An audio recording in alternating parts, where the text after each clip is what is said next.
awaited escapee. Today we continue on with the Aeneid. Aeneid has just met some allies in terms of Pallas and Evander. He has gotten new armor from the gods, and he's ready to make his way back. While Aeneas was gone, however, Juno has sent her messenger down to Turnus, literally a divine inspiration telling him Aeneas is gone, and he decides that this is the time to attack the Trojan fortress. While he's attacking, he doesn't see very many obvious weaknesses, despite having a really useful strategy.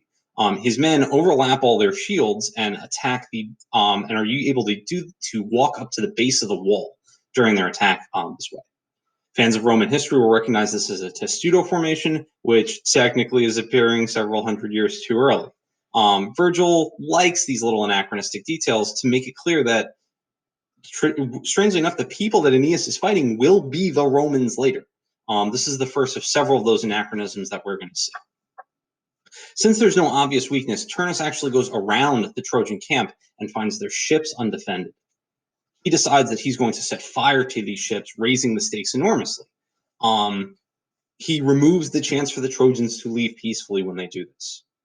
The gods are watching this, and these ships, being associated with Troy, with a pious people, with someone like Aeneas, the gods decide that the ships don't really deserve this, and they invoke an old blessing that was put on the ships. And as they're being burnt, the ships are instead turned into nymphs, sea spirits that swim away. It's a strange moment, because the effect is the same. The Trojans don't have their ships anymore, but it shows that the gods are watching and they are reacting to this, and they are guiding events as they go. As things continue, the Latins are not able to take the Trojan walls, and they camp outside of them. It's a scene very reminiscent of the Iliad, when the Trojans counterattack and force the Greeks back to their camp and are just outside of their walls. And in fact, a very similar situation happens here. In the Iliad, Diomedes and Odysseus go on a night raid. They scout, they look for information to bring back to the Greeks. Here, we have two minor characters, two Trojans named Nisus and Euryalus. They actually showed up during Anchises' funeral games in the foot race, and they're very clearly very close friends. They volunteer to go out and to fight, their way through these lines if they have to try and get to Aeneas and tell him what's going on. And the Trojans praise their bravery, give them equipment that's not going to glint in the night, and they send them out. The two lose sight of their mission, though. They see the entire Latin army asleep, and instead of sneaking their way through, they decide to try and kill some of these people on the way through, hopefully to turn the tides a little bit for the Trojans later.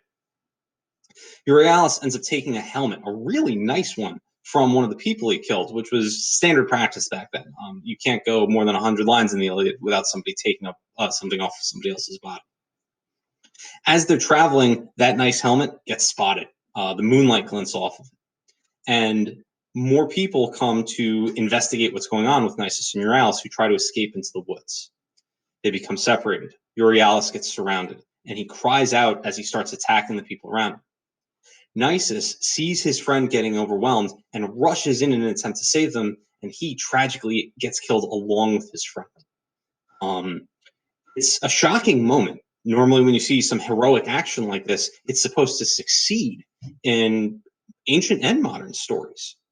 But it raises the stakes. Aeneas doesn't get this, and it gets a very humanizing moment where you see two people who care about each other enormously failing to protect each other during this warfare scene. A lot of authors look at this, and a lot of critics look at this, and it's hard not to see some real love between Nisus and Euryalus. It's very easy to read them as people who are completely in love with each other. And the two of them don't succeed on their mission.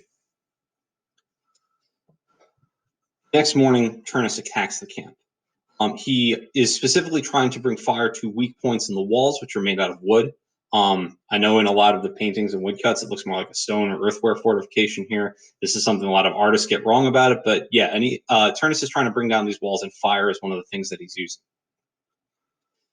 Aeneas is in charge of the defense, and he actually does something very clever here, as weird as it sounds. When an army is attacking walls, the defenders, if the other army gets too close, are supposed to do something called a sortie, an exit. They're supposed to go out, clear the base of their walls by sort of trapping the enemy against the walls and like the people who are assisting them up at the top, and then hopefully retreat back into the walls and defend.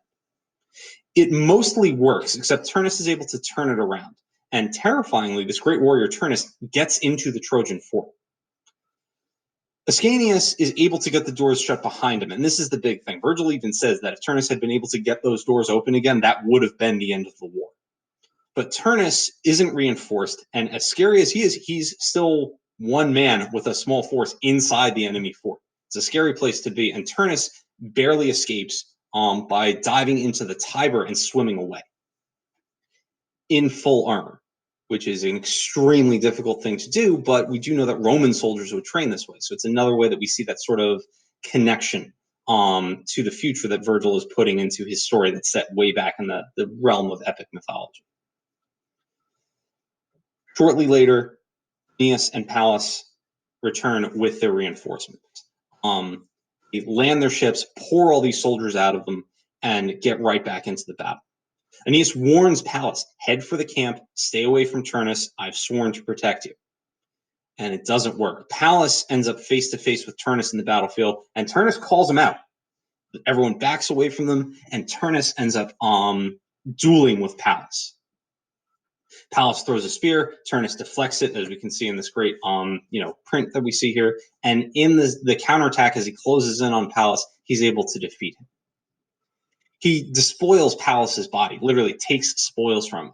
And in this case, the best piece of equipment that Pallas had was this great sword belt. It's a very useful piece of armor. It protects your belly, which is very vulnerable. And it's clearly the best piece of armor Pallas has. And Turnus takes this and puts it on. Now, this is extremely common in the ancient world. Like I said before, you can hardly go 100 lines of the Iliad without somebody taking armor from somebody else that they've killed. But it does actually lead to personal motivation on Aeneas's part. While in my summaries here, it does seem like we've known Pallas for an extremely short time, Aeneas has become attached to him.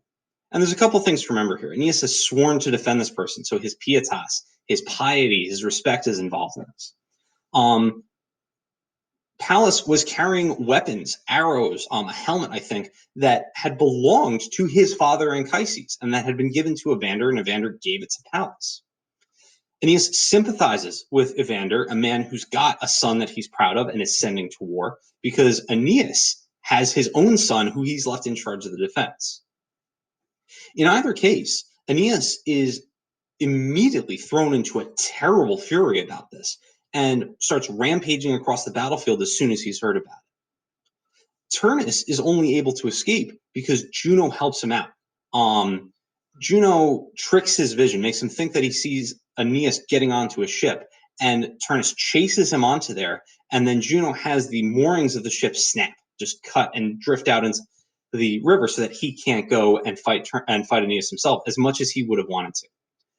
It's clear that with Aeneas' divine armor, with his great skill at fighting, and with the rage that's motivating, that Turnus wouldn't have stood a chance. As Aeneas fights along on the battlefield, he ends up coming across Mezentius and Lausus. Aeneas throws a spear and wounds Mezentius, but his son actually gets in the way and fights with Aeneas to defend his own father. This is a touching moment. Yes, these are villainous people. Mezentius has that weird, he has his anger toward the gods, his disrespect towards the gods, that becomes one of the most memorable things about his character. But his own son rushes to his defense, and Aeneas kills Lausus.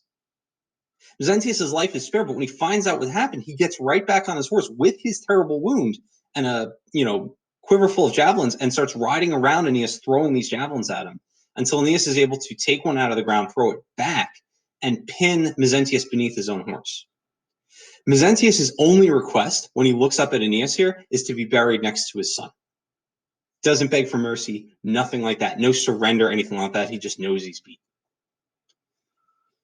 Aeneas now has a much more personal stake in the battle, with Pallas having been killed, and the Trojans who've been killed in this attack. But the more clear emotional focus on the story is definitely on Pallas.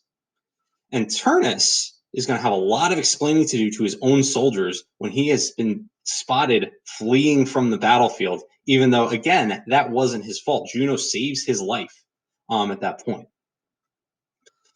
For what it's worth, the gods looking down on this decide that it's time to stop intervening. Jupiter kind of declares it. He says, Venus has been saving and protecting Aeneas. Juno has been protecting Turnus. And the thing is, this will go on forever if we keep intervening with it. It's time to let humans settle the conflict. That conflict will be settled in our next video, which will be our last video having to deal with the